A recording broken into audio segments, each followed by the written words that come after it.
চট্টগ্রামে ব্যাপক উৎসাহ উদ্দীপনা ও ধর্মীয় ভাবগাম্ভীর্যের মধ্য দিয়ে আহলে হাদিস আন্দোলন বাংলাদেশের এক বিশাল ইসলামী সম্মেলন অনুষ্ঠিত হয়েছে।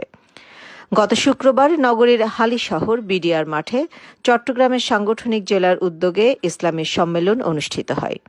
এতে প্রধান অতিথি ছিলেন সংগঠনের আমির ও রাজশাহী বিশ্ববিদ্যালয়ের আরবি বিভাগের সাবেক প্রফেসর ড মোহাম্মদ আসাদুল্লাহ আল গালিব হাফিজাহুল্লাহ।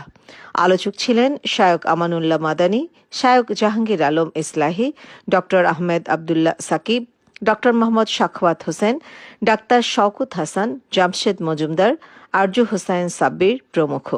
সর্বক্ষেত্রে সর্বশেষ রাসূল মুহাম্মদ সাল্লাল্লাহু আলাইহি ওয়াসাল্লামের অনুসরণের প্রতি গুরুত্ব আরোপ করেন এবং মুসলিম উম্মার ঐক্য এর একমাত্র মানদণ্ড হল পবিত্র কুরআন ও বিশুদ্ধ হাদিসের অনুসরণ করার আহ্বান জানান তারা।